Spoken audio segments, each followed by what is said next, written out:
Friends and families, welcome to Free Baking Class by Elfin. இன்னைக்கு என்ன recipe பார்க்க போகிறோம் அப்படின்னா ஹாலோ ஹார்ட் டோனட் தான் பார்க்க போகிறோம். இதை செய்கிறதுக்கு சிம்பிளான இன்க்ரீடியன்ட் போதும், அதே மாதிரி குயிக்காகவும் செஞ்சிடலாம். ரொம்ப நாள் லாங்காக டிஸ்டன்ஸ் விட்டாச்சு வீடியோ போடுறதுக்கு. ஏன்னா வெக்கேஷனுக்காக நாங்கள் எங்களுடைய நேட்டிவ் பிளேஸ்க்கு போயிருந்தோம். ஸோ இப்போ தான் ஸ்கூல் சேர்க்குறது, அந்த ஸ்கூல் ஃபார்மாலிட்டிஸ் அதெல்லாம் முடிஞ்சு இப்போ தான் கொஞ்சம் ஃப்ரீ ஆகிருக்கோம். ஸோ இனிமேல் ரெகுலர்ஸாக வீடியோஸ் வரும். நீங்கள் முதல்ல கொடுத்த சப்போர்ட் மாதிரியே இப்போவும் கொடுப்பீங்கன்னு நான் நம்புகிறேன். எங்களுடைய சேனல் உங்களுக்கு பிடிச்சிருந்துச்சுன்னா லைக் பண்ணுங்கள், ஷேர் பண்ணுங்கள், கமெண்ட் பண்ணுங்கள், சப்ஸ்கிரைப் பண்ணுங்கள். நீங்கள் ஃப்ரீயாகவே பேக்கிங் கற்றுக்கணுமா இல்லை பேக்கிங் கற்றுக்க ஆவலாக இருக்கிறவங்களுக்கு இந்த வீடியோவை ஷேர் பண்ணுங்கள். Thank you for all. ஃபஸ்ட்டு ஒரு ஈரமில்லாத பவுல் எடுத்துக்கலாம். இதில் ரூம் டெம்பரேச்சரில் இருக்க முட்டை, நான் ஒரு முட்டை எடுத்திருக்கேன். கண்டிப்பாக ஃப்ரிட்ஜில் இருந்து பயன்படுத்துகிறீங்கன்னா அந்த கூலிங் போனதுக்கப்புறமா தான் நீங்கள் பயன்படுத்தணும்.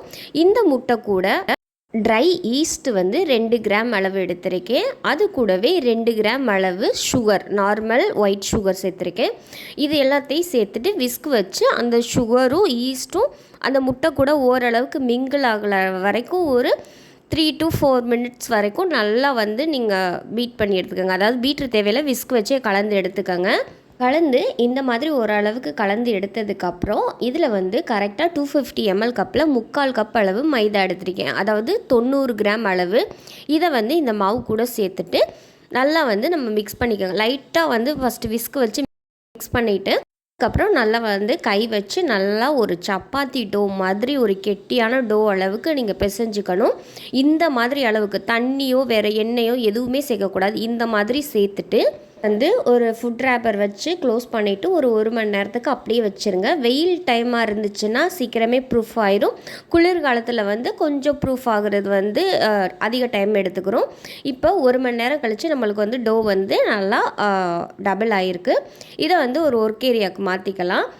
இப்போ இந்த மாதிரி ஒரு கெட்டி கை வச்சு இது பண்ணும்போது கூட கையில் ஒட்டாது, அந்த மாதிரி டெக்ஸ்சரில் இருக்கணும்.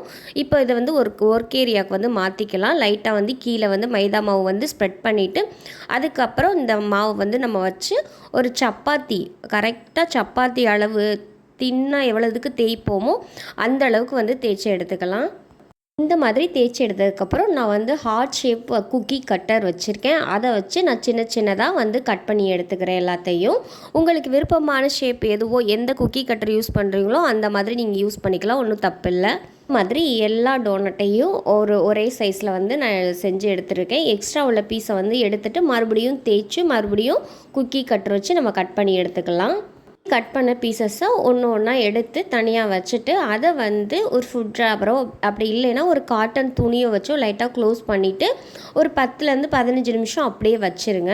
அப்புறமா ஒரு பாத்திரத்தில் பொரிக்கிறதுக்கு தேவையான அளவு எண்ணெய் எடுத்திருக்கேன். இது மிதமான சூட்டில் இருக்கணும்.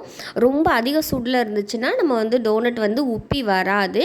இந்த மாதிரி போட்டதுக்கப்புறம் சத்த நேரம் கழித்து தான் மேலே எலும்பி வரணும். போட்ட உடனே மேலே எலும்பி வந்துச்சுன்னா கண்டிப்பாக அது ஓவர் ஹீட்டாக இருக்குன்னு அர்த்தம். ஸோ இந்த மாதிரி மிதமான சூட்லேயே வச்சு நீங்கள் இதை குக் பண்ணி எடுத்துக்கோங்க.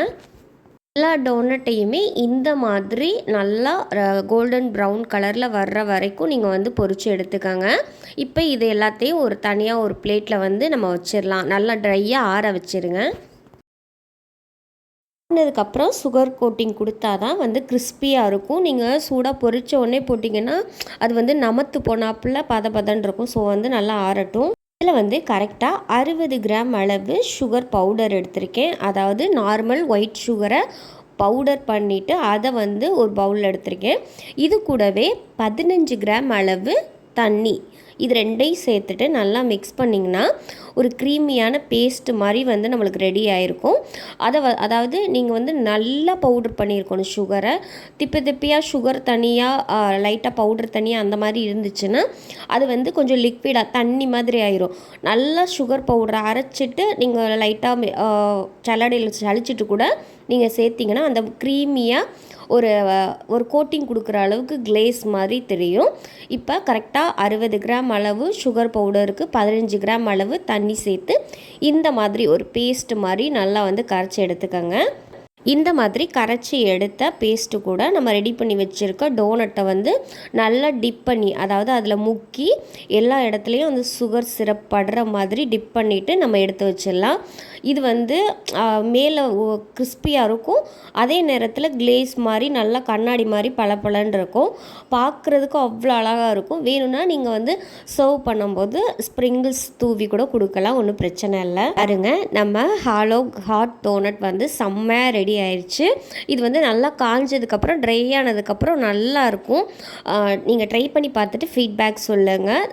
இந்த வீடியோ உங்களுக்கு பிடிச்சிருந்துச்சுன்னா லைக் பண்ணி ஷேர் பண்ணி கமெண்ட் பண்ணுங்கள். உங்களுக்கு உதவலாட்டி உதவுற ஒருத்தவங்களுக்கு ஷேர் பண்ணிங்கன்னா எங்களுக்கு யூஸ்ஃபுல்லாக இருக்கும். Thank you for all. எங்களுடைய சேனல் உங்களுக்கு பிடிச்சிருந்துச்சுன்னா லைக் பண்ணி ஷேர் பண்ணி கமெண்ட் பண்ணுங்கள் அண்ட் சப்ஸ்கிரைப் பண்ணுங்கள். Thank you for all.